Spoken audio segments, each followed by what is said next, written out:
"Drink the tea," my daughter-in-law whispered, her eyes fixed on the clock. My son just stood there watching, his hands trembling. They thought the potassium chloride would stop my heart and look like natural causes. They thought they were inheriting a fortune, but they forgot that I spent 40 years as a structural engineer. I know how to spot a crack in the foundation before the building falls. And tonight, I wasn't the one who was going to crumble. If you're watching this, subscribe to the channel and let me know where you are watching from. It helps to know I'm not just shouting into the wind.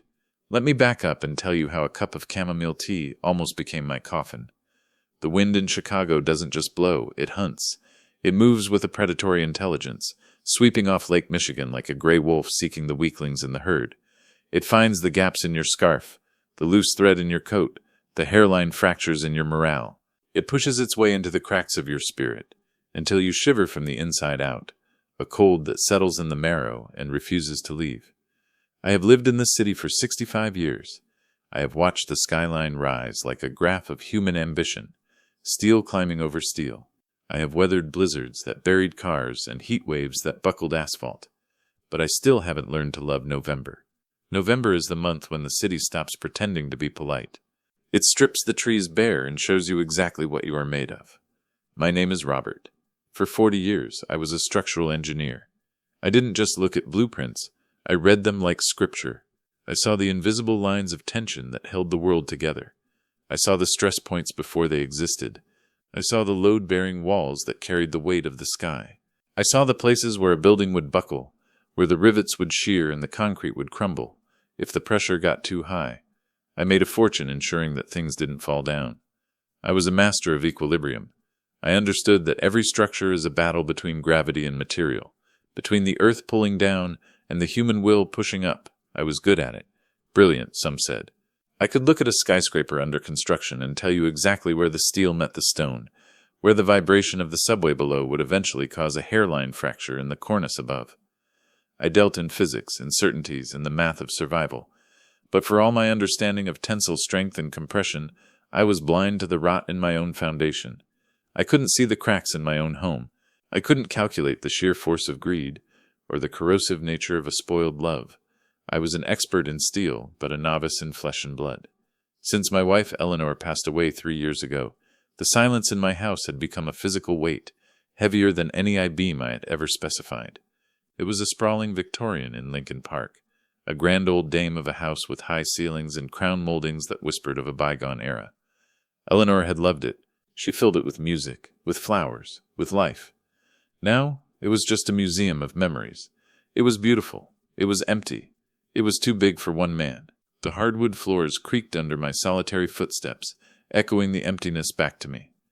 That's what my son Ethan said when he moved back in 6 months ago. "We don't want you to be alone, Dad," he had said, standing in the foyer with his wife Claire. His smile was bright, practiced, reassuring. It was the smile of a salesman closing a deal.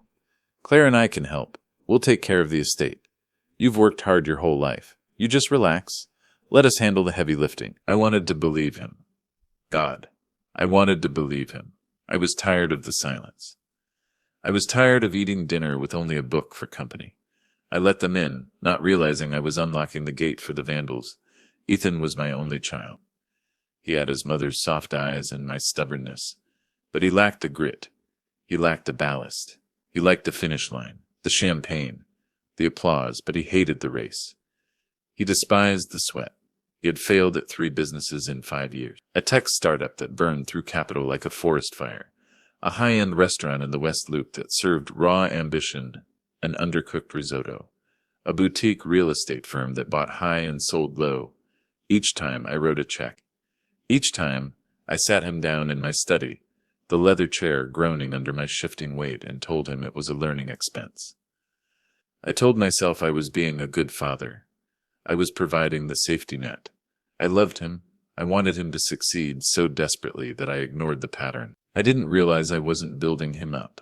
I was eroding his capacity to stand on his own. I was financing my own demolition. I was the architect of my own ruin. I had designed a son who knew only how to take and never how to build. My routine was my anchor. Without it, I felt I might drift away into the gray fog of the city. Every morning at 6 a.m. sharp, I woke up before the house stirred, before Ethan shuffled to the kitchen for his espresso, before Claire began her frantic, hushed phone calls in the parlor. I put on my heavy wool coat, charcoal gray, double-breasted, a gift from Eleanor 10 years ago. I took my cane, Malacca wood with a silver handle, more for affectation than necessity, though my knees were beginning to agree with the calendar. I walked 4 blocks to the corner of Clark and Deming. That was where Elias lived. Elias was a fixture of the neighborhood, a gargoyle who had climbed down from a cathedral to inhabit the street level. He was a man who seemed to have been eroded by the city itself, sculpted by wind and exhaust. He sat on a plastic milk crate, wrapped in layers of mismatched flannel, and a greasy parka that had once been blue. His beard was a thicket of gray wire, matted and wild. But his eyes were the anomaly. They were sharp, blue, piercing, intelligent. They scanned the street with the precision of a radar system. He wasn't a beggar, he was a sentry. He watched the flow of the city, the delivery trucks, the commuters, the stray dogs, with a focus that unnerved the casual passerby. "Morning, Elias," I would say. The steam from my breath swirled between us, a momentary connection in the freezing air. "Mr. Robert," he would nod. His voice was a low rumble, like tires rolling over gravel. "Wind's coming off the lake today. Gonna be a wet one. The pigeons are roosting low." I would hand him a crisp $5 bill and a large coffee from the bakery down the street. Black, 2 sugars. It was our transaction, not charity but a retainer. We would talk for exactly 5 minutes. We didn't talk about his past. I knew he was a veteran. I had seen the faded tattoo on his forearm once, the eagle, globe, and anchor, but not much else. We didn't talk about politics or sports.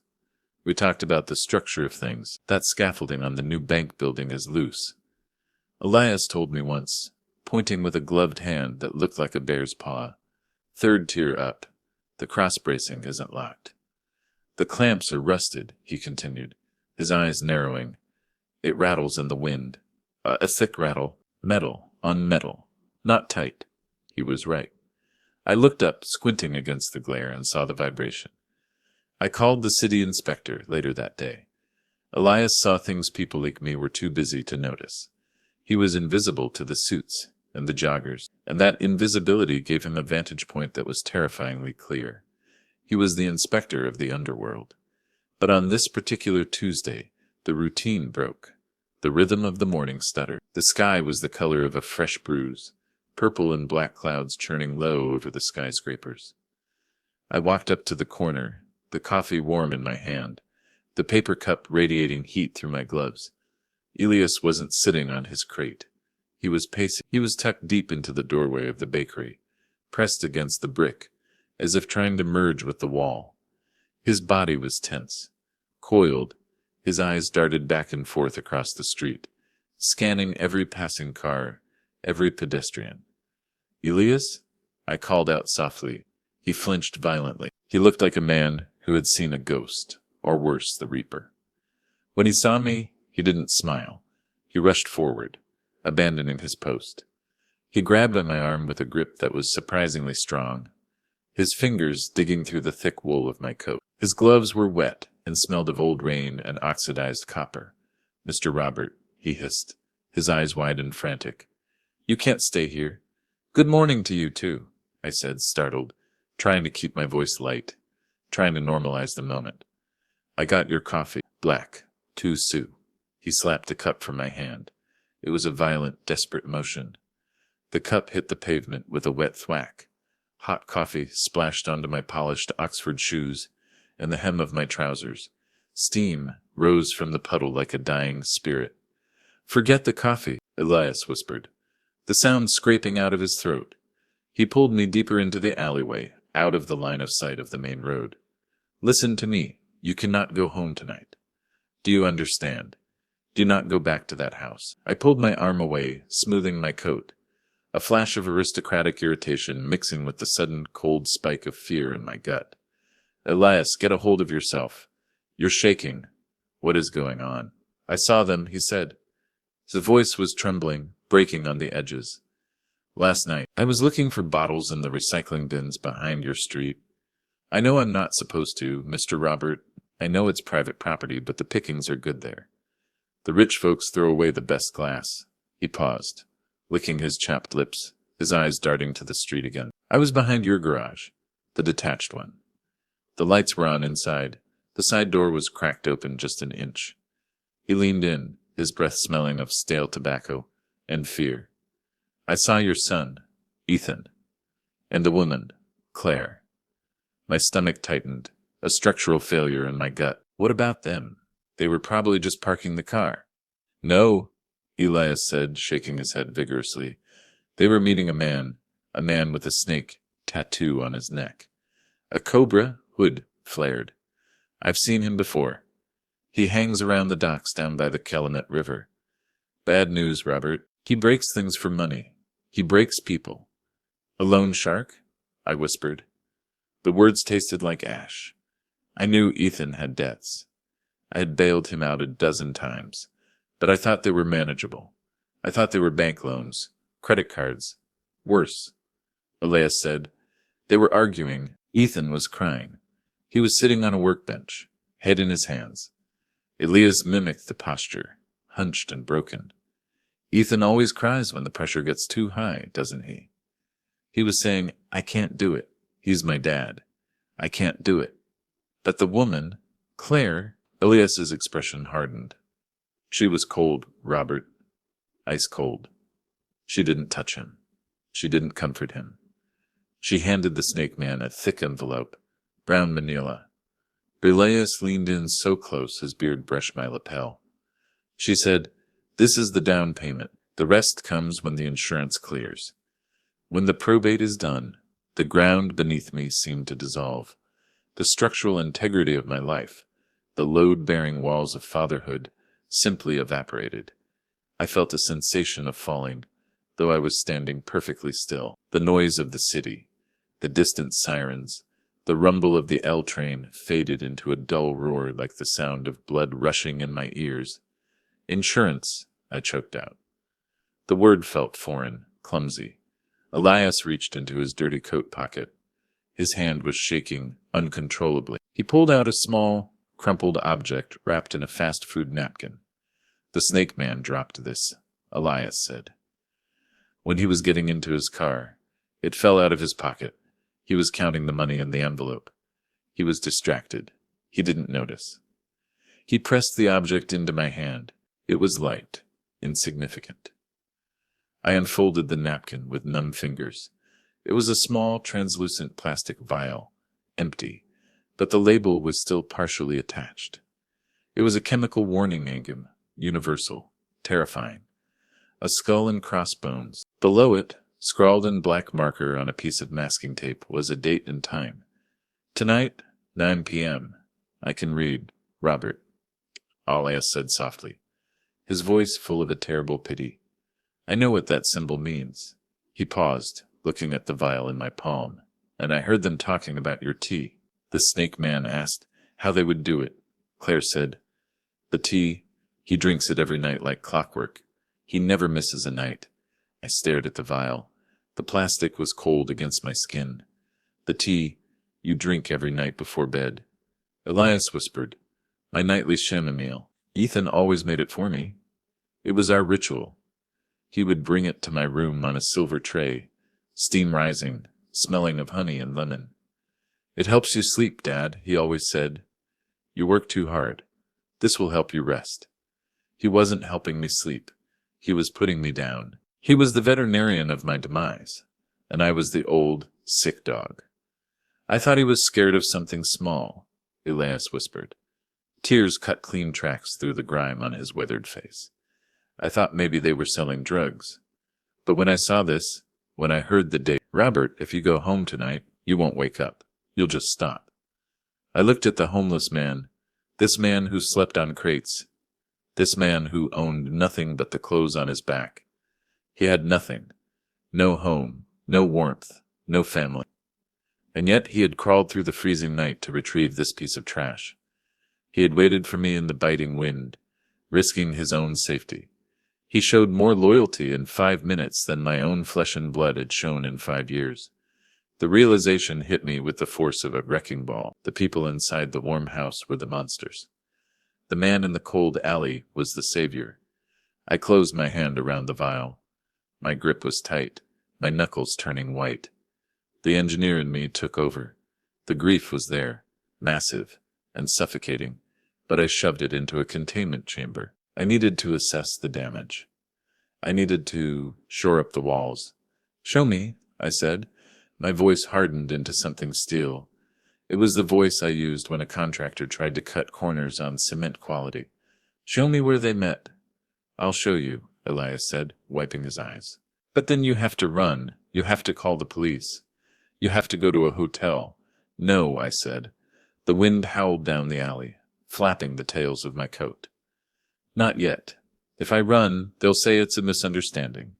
They'll say I'm a senile old man. They'll cover their tracks." I looked at the vial again. I need to be sure. I need the load test. I need to look the devil in the eye. Or maybe I just needed to look at my son one last time and see if there was anything left of the boy I raised, or if he was completely hollowed out. I didn't go to the office. The office was a place of order, of straight lines, and predictable outcomes. I wasn't ready for order. I was currently plummeting through chaos. Instead, I walked to a nondescript hardware store on Halsted. The bell above the door jingled cheerfully, a jarring sound against the static in my head. I bought a prepaid burner phone and a cash card. I paid with cash, my hands steady, though my heart was hammering a frantic rhythm against my ribs. I felt like a spy in my own life, an interloper in the city I had helped build. From there, I went to the public library. I bypassed the main reading room with its homeless sleepers and studying students, finding a secluded corral in the reference section. It was quiet here. The air smelled of dust and decaying paper. I logged into my bank accounts using a secure browser, my fingers hovering over the keyboard for a moment before committing. I took a breath and clicked log in. The screen refreshed, and the numbers populated. I stared at the screen, and the engineer in me took over. I wasn't looking at money anymore. I was looking at data points of a structural failure. I checked the joint account I had set up for household expenses, the one intended for groceries, utilities, the gardener. It was drained, a hollow Over the last 3 months, $50,000 had been withdrawn in jagged, desperate chunks. ATM withdrawals at 2:00 a.m., cashier's checks made out to cash. It was a hemorrhage. Then I checked the company accounts. I still had administrative access, a courtesy title I rarely exercised. I navigated to the ledger. The transfers were there, subtle at first, like a slow leak in a basement pipe. Then larger, burst pipes. Consulting fees paid to entities I didn't recognize. Apex Consulting, River North Holdings, Lakeside Logistics. Ethan wasn't just failing at business, he was looting the treasury. He was hollowing out the legacy I had built with my bare hands, stripping the copper wiring from the walls before the building even fell. I sat back in the hard wooden chair. The library's fluorescent lights hummed above me, a low-frequency drone that drilled into my skull. I felt a profound, aching grief that was almost physical. It started in my chest and radiated out to my fingertips. It wasn't the money. I had enough money. It was the betrayal. It was the realization that my son looked at me, not as a father, but as a resource, a vein of ore to be mined until it was empty. The baby I had held, the boy I had taught to ride a bike on the deceptive safety of the cul-de-sac, the young man I had toasted at his wedding, he was gone. He had been replaced by a stranger who viewed me as an expiring asset, a liability on a balance sheet that needed to be liquidated. But grief, I found, is an unstable element. Under pressure, it quickly curdles into rage. I closed my eyes and pictured a suspension bridge. When a cable snaps, you don't weep. You redistribute the load. You reinforce the remaining pylons. You isolate the failure. I wasn't a victim. I was an engineer. I fixed problems, and this was a problem that required a catastrophic structural solution. I picked up the cheap plastic burner phone. The keys felt toy-like under my thumbs. I dialed the number I hadn't called in years. Hello? It was Sarah, my old executive assistant. She had retired 2 years ago to a condo in Evanston, but she still knew where all the skeletons were buried. She knew the filing codes, the passwords, and the dark corners of the city's registry. "Sarah, it's Robert," I said. There was a pause. "Robert, is everything okay? You never call this early. You sound tight. I need you to look into something for me. Quietly. Off the books." New character, Sarah, the loyal assistant. Sarah was 60, sharp-tongued and fiercely loyal. She had been my gatekeeper for 20 years. She could stop a furious contractor with a raised eyebrow and manage my schedule with the precision of an air traffic controller. "Name it," she said, her tone shifting instantly from friend to operative. "The shell companies, Apex Consulting, and River North Holdings. I need to know who owns them. Not the registered agent, the beneficiary." "Give me 10 minutes, she said. I heard the clacking of mechanical keys. She was old school. She still used a mechanical keyboard. I waited. The 10 minutes stretched like hours. I watched a dust mote float in a shaft of light, wondering if my life was just as weightless, just as easily disturbed. The phone buzzed. "Robert." Sarah's voice had dropped an octave. It was the voice she used when a project was over budget, or a building had failed, an inspection. "Tell me." "They're registered to a P.O. box in Gary, Indiana. Standard obscurement." But I dug into the state filings for the LLC formation documents. The signatory is not Ethan. "Who is it?" I asked, though I felt the cold answer forming in my gut. "It's Claire," she said. "Claire Miller, your daughter-in-law." The picture sharpened. Ethan was the weak link, the crumbling mortar. But Claire was the architect. She was the one designing the collapse. Ethan was just the hammer she was swinging. "Thank you, Sarah," I said. "Do not tell anyone I called, not even your husband." "Robert, be careful," she whispered. "You sound like you're going to war." "I am," I said, and hung up. I needed to know about the weapon. I left the library and walked to the university hospital. The hospital was a city unto itself, smelling of antiseptic and anxiety. I navigated the corridors until I found the toxicology department. I was looking for Dr. Eris. New character Dr. Eris. The toxicologist, Eris, was an old friend. We used to play chess in the park on Sundays. He was a small man with thick bottle-bottom glasses, and a mind like a skeletal.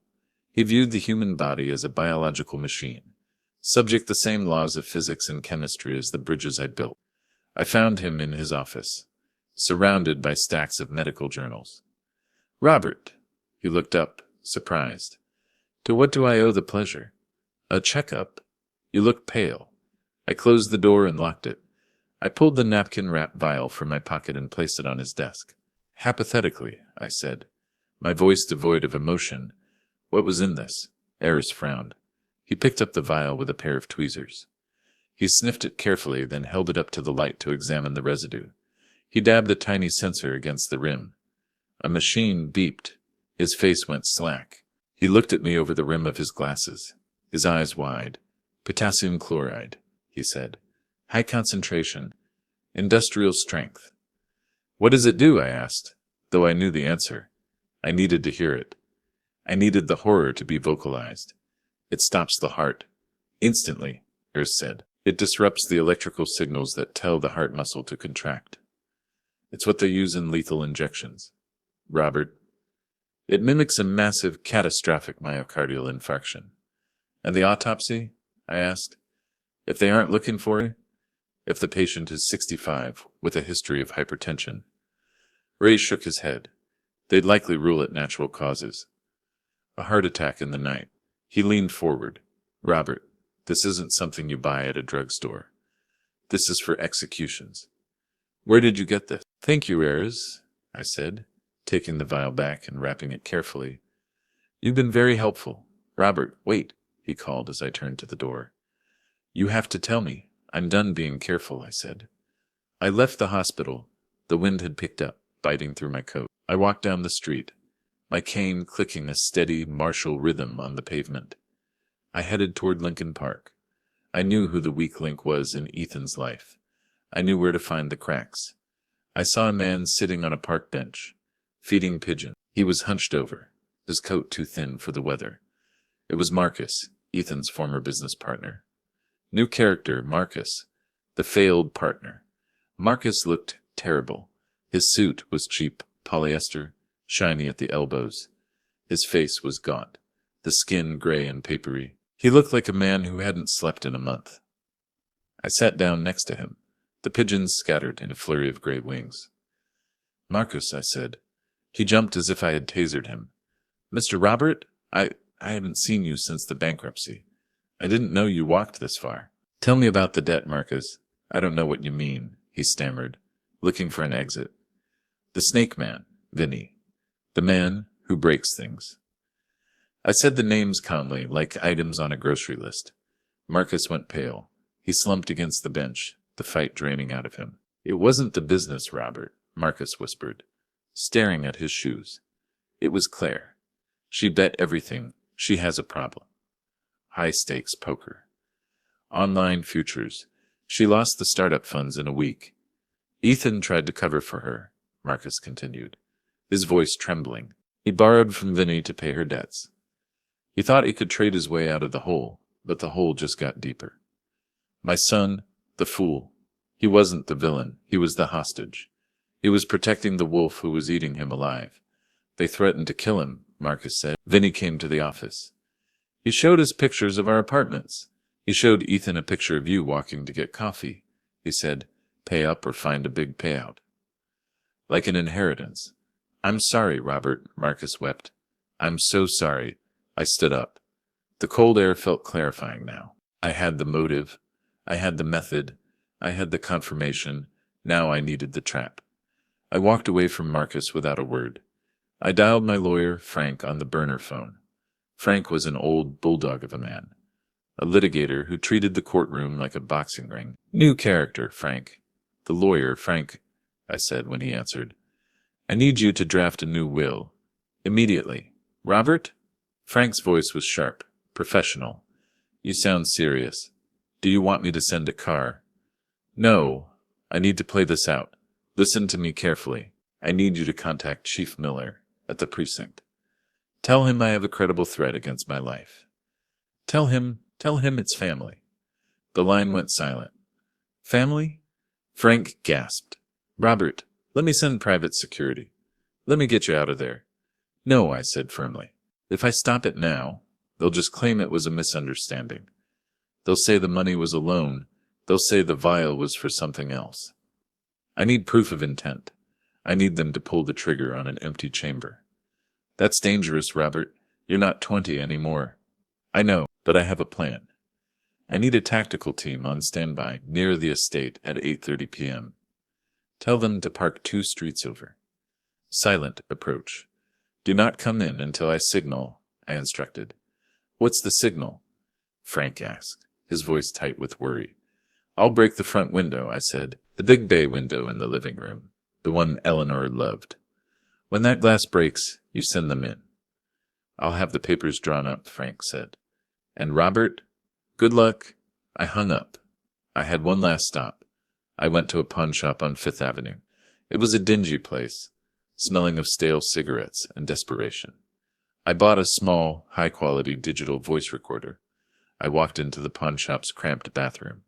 I unbuttoned my shirt. I looked at myself in the cracked mirror. My chest was pale, the skin loose over the ribs. I looked frail. I taped the recorder to the inside of my undershirt, right over my heart. The adhesive was cold. The device was a hard lump against my sternum. I buttoned my shirt. I put on my tie. I put on my heavy wool coat. I was ready. The demolition was about to begin. The building was condemned. All that was left was to bring it down in a controlled fashion so it didn't take the neighbors with it. I checked my watch. 5:30 p.m. Time to go home. I arrived home at 6:00. The sun had already surrendered to the horizon, leaving the sky a bruised purple that faded quickly into black. My house, my fortress, my legacy, glowed against the darkness. The windows were squares of warm amber light, casting long, inviting shadows across the manicured lawn. To a stranger, it looked like a postcard of domestic bliss, a sanctuary against the Chicago winter. To me, standing at the end of the driveway, with the wind biting at my exposed face. It looked like a stage set. It looked like a lie constructed of brick and mortar. I took a breath, inhaling the scent of wood smoke and exhaust, and walked up the path. Every step felt heavy, as if gravity had doubled its pull. I wasn't just walking into a house. I was walking into a demolition zone where the explosives were already rigged. I unlocked the front door. The heavy oak swung inward on silent hinges. "Dad!" Ethan appeared in the hallway instantly, as if he had been standing right behind the door waiting for the click of the latch. He was wearing a cashmere sweater. I had bought him for his birthday. He was smiling, but the smile didn't reach his eyes. It was tight, stretched thin over his skull, radiating panic.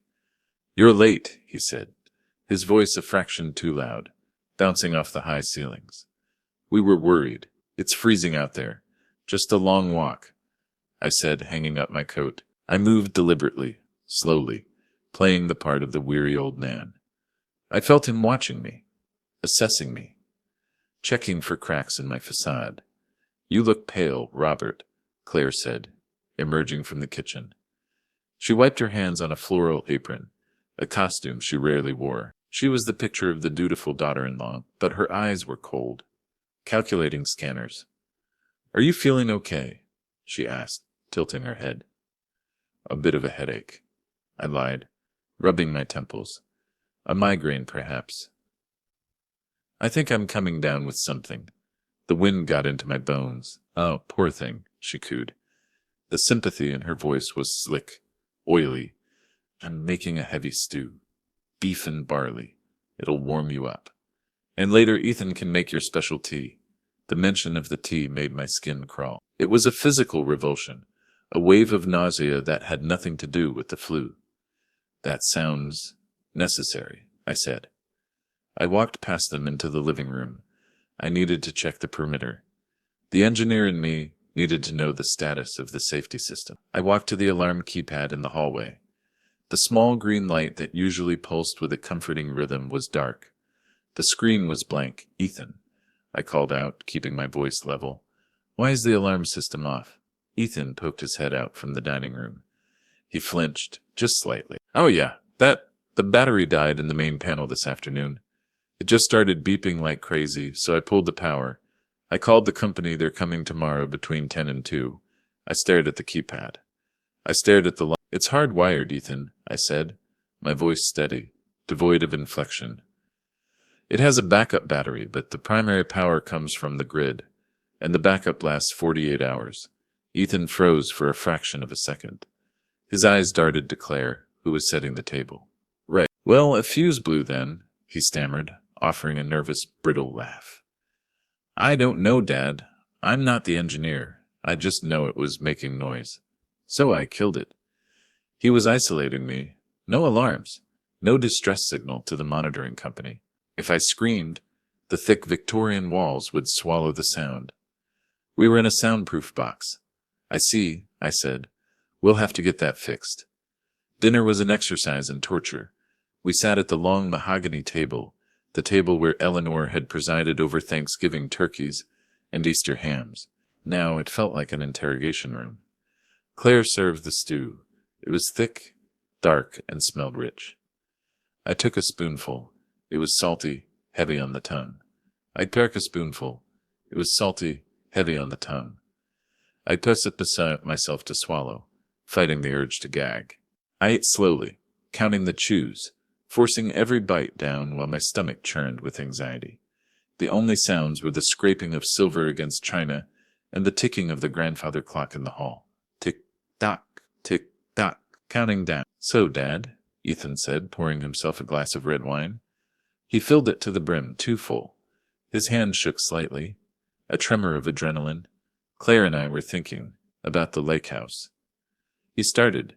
He didn't look at me. He looked at the centerpiece arrangement of dried flowers. "The lake house?" I asked, wiping my mouth with the linen napkin. "Yeah, we think maybe it's time to sell it. The market is historically high right now. We could use the cash to, invest in the business, pivot to something more sustainable." "I'm not selling the lake house," I said quietly. "But Dad, it's just sitting there." Ethan's voice rose, cracking. "It's a drain on resources. Property taxes, maintenance. Your mother loved that place, I said, staring him down. It's where we scattered her ashes. It is not an asset, Ethan. It is a sanctuary. Mom is gone, Dad, Ethan snapped. He slammed his wine glass down. Wine sloshed over the rim, staining the white tablecloth like blood. The violence of the gesture startled me. Ethan was usually passive, conflict avoidant. This was the desperation speaking. The snake man was squeezing him, and I was seeing the pressure cracks. Ethan, Claire warned, placing a hand on his forearm. Her fingers were long, manicured talons. I'm sorry, Ethan muttered, rubbing his face with both hands. I'm just stressed. I just want what's best for the family. We need security, Dad. So do I, Ethan, I said. That's why I'm making changes to the will. The silence that followed was absolute. It sucked the air out of the room. Claire's fork stopped halfway to her mouth. What kind of changes? Claire asked. Her voice was dangerously soft. A silk ribbon wrapped around a razor blade. I'm setting up a trust, I lied, leaning back in my chair. Most of the liquid assets and the real estate will go to charity, the engineering scholarship fund at the university. I've realized I've crippled you, Ethan, by giving you too much. I looked at them both. You two are young. You are capable. You can work. I don't want to burden you with unearned wealth anymore. Ethan looked like I'd shot him in the chest. His face went gray. His mouth opened and closed, wordless. You can't do that, he whispered. We have plans. I can. It's my money, I said. Claire looked at Ethan. Her eyes were hard, flinty. She gave him a microscopic nod. A command. Do it tonight, her eyes said, or we lose everything. The timeline has accelerated. I need to use the restroom, I said, standing up. My legs felt shaky. Excuse me. I walked to the powder room in the hallway, the one guest used. I needed a moment to breathe, to check the recorder. I turned the handle. It wouldn't budge. Locked. Ethan, I called out. Oh, the handle's jamming, Ethan called from the dining room. His voice was too high, frantic. The latch is stuck. You'll have to use the upstairs one. They were herding me, like cattle to the slaughterhouse chute. They wanted me upstairs, in my bedroom, isolated where the tea would be served, where I would go to sleep and never wake up. I looked up the long, curving staircase. It seemed miles long. I was 65, but in that moment, I felt 100 years old. Every step would be a struggle. Fine, I said. I walked up the stairs. The wood creaked under my feet. Groan, creak, groan. The house was crying out. I went to my bedroom. I closed the door but didn't lock it. I couldn't raise suspicion yet. I sat on the edge of the bed. The duvet was turned down, invitingly. I unbuttoned my shirt slightly and checked the recorder. The tiny red light was blinking. It was capturing the silence. It was capturing the murder. I pulled out the burner phone. I sent a text to Frank. In position. They are moving. Target time 9:00 p.m. I sat there in the semi-darkness, listening to the murmurs downstairs. I thought of Eleanor. I thought of the day we brought Ethan home from the hospital, wrapped in a blue blanket. I remembered promising to protect him from the world. I had failed. I hadn't protected him from himself. At 8:55 p.m., there was a knock on the door. Soft, tentative. Dad? Ethan's voice. Come in, I said. He entered. He was carrying a silver tray. On it was my favorite ceramic mug, steam curling from the top. The smell of chamomile, honey and lemon drifted across the room. Here you go, he said. He walked stiffly, like a marionette. He wouldn't look me in the eye, stared at the carpet, at the bedspread, anywhere but at my face. It's fresh, extra honey. Thank you, son, I said. He placed the tray on the nightstand. His hand brushed the lamp and I saw the tremor. He was vibrating with terror. Drink it while it's hot, he said, backing away. It'll help with the headache. You need to sleep? Ethan, I said. He froze, his hand on the doorknob. Sit down for a minute. I can't. Claire's waiting for me to help with the dishes. Just 1 minute, I commanded. My voice dropped into the register. I used when I fired a negligent foreman. It was a tone that brooked no argument. He sat on the velvet armchair in the corner. He looked terrified. He looked like a child who had broken a window, but the broken thing was my life. He was wringing his hands, the knuckles white. "Do you love me, Ethan?" I asked. He flinched as if I had slapped him. Tears welled in his eyes instantly. "Of course I do, Dad." "Why would you ask that?" "Because love is about protection," I said, my voice soft, almost gentle. "I protected you your whole life. I built walls to keep the wind out. I built a roof to keep the rain off. I reinforced the foundations so you would never feel the earth shake. I reached for the tea. I held the warm mug in my hands. The heat radiated into my palms. I swirled the liquid. It looked innocent. It looked like love. "Is this tea safe, Ethan?" I asked. He froze. The air in the room seemed to solidify. "What?" he breathed. "Is it safe?" I looked up, locking eyes with him. "Or is there something in it? Something a man with a snake tattoo gave you?" Ethan's face crumbled. It was a structural collapse. The facade fell away, revealing the terrified, broken boy underneath. He opened his mouth, but no sound came out, just a strangled sob. "I know, Ethan," I said softly. "I know everything. I know about the debt. I know about the insurance policy. I know about the potassium chloride. Dad," he sobbed, sliding out of the chair onto his knees. "I didn't want to. I swear. They made me. Claire," she said, "Vinny would kill us. She said we had no choice." "There is always a choice," I said, looking at him with a mixture of pity and infinite disappointment. "And you made yours." The door swung open with a violent crash.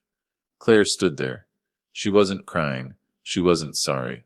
She was furious. She was holding a heavy brass candlestick, one of a pair that usually sat on the hallway console. It was solid metal, heavy enough to crush a skull. "Stop talking, Ethan," she hissed. She looked at me, her eyes wild, her lips pulled back in a snarl. "Drink the tea, Robert, or we do this the messy way."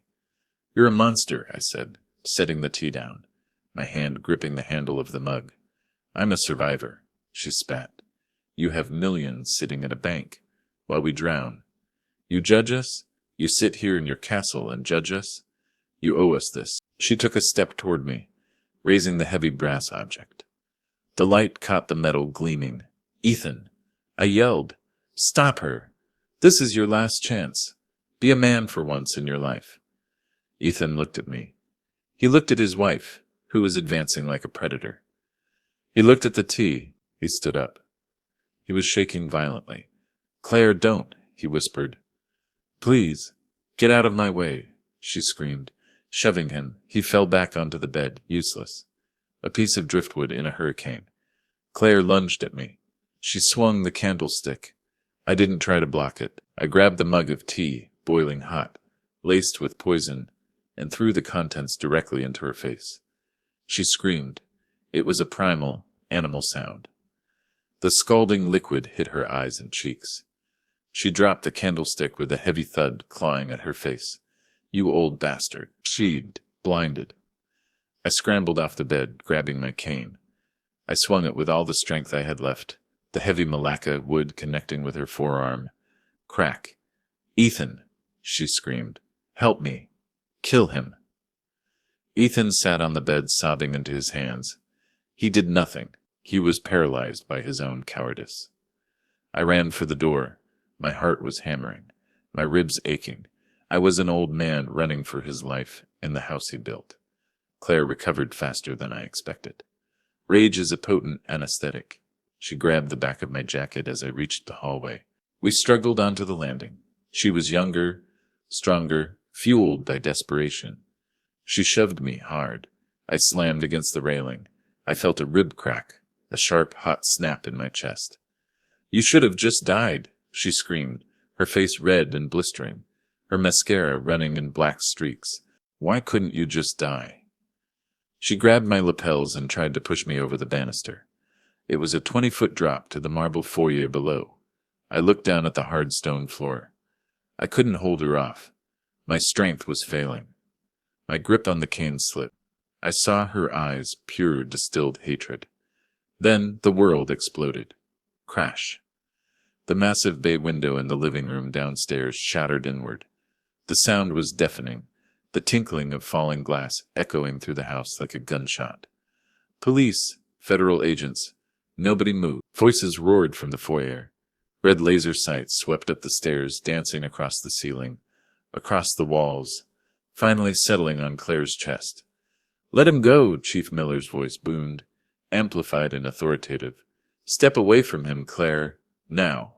Claire froze. The madness in her eyes flickered and died, replaced by shock. She looked down at the armed men swarming her house, their tactical gear dark against the pale marble. She looked at me, breathless, her chest heaving. "It was Ethan," she whispered, her voice trembling, instantly pivoting. "It was his idea. He made me do it." I straightened my jacket, wincing at the fire in my ribs. I looked at her with cold detachment. "We have the recording, Claire," I said, tapping the device beneath my shirt. "We have every—" The next hour was a blur of flashing blue and red lights that strobed against the neighbors' houses, turning the quiet cul-de-sac into a chaotic theater. The silence of my home, that heavy, oppressive silence I had lived with for years, was shattered by the squawk of police radios, the heavy tread of tactical boots on hardwood, and the command of voices that brooked no argument. I sat on the bumper of an ambulance in the driveway, a thermal blanket draped over my shoulders. The air was freezing, but I didn't feel it. I was numb, not from the cold, but from the shockwave of the demolition I had just triggered. A paramedic was taping my ribs, his touch professional and distant. "Deep breath," he said. I inhaled. Pain flared in my chest, a sharp, hot reminder that I was still alive. The front door opened. 2 officers emerged, flanked by Chief Miller. Between them walked a figure that looked like my son, but the resemblance was fading, like a photograph left too long in the sun. Ethan was in handcuffs. He wasn't walking, he was shuffling. His cashmere sweater was rumpled, his hair a mess. He looked small. He looked like a ghost. When he saw me sitting on the ambulance, he stopped. The officers tugged his arms, but he planted his feet. "Dad," he whispered. The word carried across the driveway, fragile as glass. I looked at him. I tried to summon the anger I had felt in the library. I tried to summon the rage of the betrayal. But looking at him now, shivering and broken, I felt only a vast, hollow sorrow. I remembered teaching him to ride a bike on this very driveway. I remembered the bandage I put on his knee when he fell. I remembered his graduation, the pride that had swelled in my chest like a balloon. I had built the scaffolding of his life, but I had forgotten to pour the cement. He was all structure, no substance. I can explain," Ethan stammered, tears streaming down his face. "It was just talk, Dad. We were just talking. I wouldn't have done it." I stood up, the blanket sliding off one shoulder. The pain in my ribs was a grounding force. It gave me clarity. "You brought the tea, Ethan," I said. My voice was low, flat, devoid of the fatherly warmth he was used to. "You held the cup. You told me to drink it. That isn't talk. That is mechanics. That is execution." "I'm sorry," he wept, his knees buckling. "I'm so sorry. I was scared." "Sorry doesn't rebuild the foundation, Ethan," I said. "You are a condemned building, and I am signing the demolition order." I turned my head away. "Get him out of here." They put him in the back of the cruiser. As the door slammed, I felt a severance, as if a limb had been amputated. Then they brought Claire. She was not crying. She was spitting. She was cursing. She was fighting the restraints with the feral energy of a trapped animal. She saw me and stopped struggling for a second. Her eyes were black holes of malice. "You selfish old bastard," she screamed, her voice raw. "You have everything. You hoard it while we starve. You owe us. You owe us." "I owed you safety," I said, meeting her gaze. "I owed you a chance. I did not owe you my life." They shoved her into a separate car. She kicked the window as they drove away. Chief Miller walked over to me. He looked tired. He held a plastic bag in his hand. Inside was the voice recorder I had taped to my chest. "You okay, Robert?" "I'm alive," I said. "Physically." "We picked up the loan shark, Vinny, at the docks 20 minutes ago," Miller said, consulting his notebook. "Based on the description your source gave, He had the cash envelope on him. He rolled on them instantly. It's a slam dunk case, Robert. Conspiracy to commit murder. Attempted murder. Extortion. My source, I murmured. I looked at the dark street corner where the wind was howling. You need to go to the hospital, Miller said. That rib needs an x-ray. No, I said, dropping the blanket fully. I have one more stop to make. Then I'll go. Robert, you're in shock, Miller argued. I am perfectly lucid, Chief. If you want to help, drive me to the corner of Clark and Deming. Miller looked at me, saw the set of my jaw, the same look I gave when I told the city council a bridge was unsafe, and nodded. Get in. We drove in silence. The city passed by in a blur of neon and shadow. I looked at the buildings we passed, structures of steel and glass. Enduring the night, I felt a kinship with them. We were battered, but we were standing. It was 11 p.m. The corner of Clark and Deming was desolate. The wind whipped trash down the gutter. Leos was there. He was huddled in his milk crate, pulled back deep into the recess of the bakery doorway. He had pulled a piece of cardboard over his head. He was shaking violently. He saw the police cruiser pull up. He saw the lights. He shrank back, pressing himself into the brick, making himself small. He probably thought the sirens were for him. He probably thought he was being swept up for vagrancy. I opened the car door. The pain in my side was sharp, but I ignored it. I walked up to him. My expensive shoes clicked on the pavement. But this time, I didn't care about the polish. Ilias, I said softly. He jumped. He peeked out from under the cardboard. He saw me. He saw the bruises on my face. He saw the police car. Mr. Robert? His voice was a croak. You're okay? You're alive? I am, I said. 'Cause of you. He let out a long, shuddering breath, a sound that was half sob, half laugh. I was so scared, Robert. I heard the sirens. I sat here praying. I haven't prayed in 20 years. I asked God to keep the old engineer safe. I sat down on the curb next to him. I put my hand on his shoulder. The parka was greasy, but the shoulder beneath it was solid. They arrested them, I said. My son, his wife, the man with the snake tattoo. It's over. Elias looked at me, his blue eyes wet. I'm sorry about your boy, Robert. I know you loved him. I loved who I thought he was, I corrected. You saw what I refused to see. You looked at the cracks and you told me the truth. I reached into my pocket. I pulled out a set of keys. They weren't to a house. They were heavy brass industrial keys on a steel ring. Elias, I said, I'm retired, but I'm thinking of starting a new project, a consulting firm. I still have the warehouse on the west side, the one where I keep my archives. It's a heated, secure complex, I continued. There is a caretaker's apartment on the second floor. It has a kitchen, a shower, a bed. It's been empty for months. Elias stared at the keys. He looked confused. I need a head of security, I said. Someone who watches the perimeter. Someone who notices when the scaffolding rattles. Someone who sees the invisible things. I pressed the keys into his rough, gloved hand. It pays a salary, I said. Full benefits. And the apartment is yours. Rent-free. Elias stared at the brass keys glinting in the streetlight. He looked at them as if they were made of diamond. He looked up at me, and his face crumbled. I'm just a bum, Robert, he whispered. I'm nobody. I drink too much. I smell bad. You can't trust me. You are the man who saved my life, I said fiercely, my voice cracking with emotion. You waited in the cold to save an old man who gave you nothing but coffee. You showed more honor in 5 minutes than my own son showed in a lifetime. I stood up, wincing, and offered him my hand. Blood is just biology. Elias, I said. Loyalty is the steel. You are the steel. Elias looked at my hand. Then he looked at the keys. He took off his dirty glove. He took my hand. His grip was strong, calloused, real. He pulled himself up. He stood tall. For the first time, I saw the Marine he used to be. Come on, I said, gesturing to the police car. Chief Miller will give us a ride. Let's get some coffee. Somewhere inside. Somewhere warm. The old house was gone. The legacy was rubble. But as I walked to the car with Elias, I felt something I hadn't felt in years. The foundation was strong again.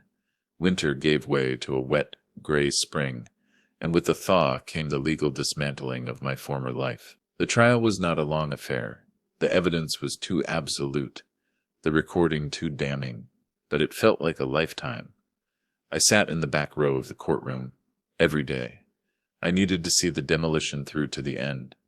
I watched the backs of their heads, Ethan slumped and shrinking in his suit, his posture collapsing under the weight of his choices. Claire, rigid and upright, her hair perfectly coiffed, scribbling furious notes to her public defender, convinced she could still manipulate gravity. When the recording was played, my voice asking, "Do you love me, Ethan?" and his terrified, complicit silence filling the courtroom speakers, the jury didn't look at them. They looked at the floor. It is a terrible thing to hear the sound of a soul breaking. The sentencing came on a Tuesday in May. The judge was a stern woman with eyes that had seen too much of human nature. "Ethan Miller," she said, her voice echoing in the wood-paneled chamber. "For conspiracy to commit murder, I sentence you to 12 years in a federal correctional facility." Ethan didn't scream. He didn't cry. He just lowered his head to the table. He looked like a puppet whose strings had been cut. "Claire Miller," the judge continued, turning her gaze to the architect of the ruin. "For conspiracy, attempted murder, and extortion, I sentence you to 15 years. Claire gasped. She turned to look at me then. For the first time in months, she opened her mouth to speak, perhaps to curse me, perhaps to beg.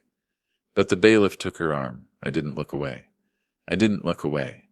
I didn't smile. I simply nodded, acknowledging the structural failure, and watched them be led away. I haven't visited them. I don't think I ever will. Some structures are too damaged to be repaired. They have to be condemned for the safety of the public. The Victorian house in Lincoln Park sold in a week. The market was hungry for history. Even history as tainted as mine. I couldn't stay there. The walls whispered.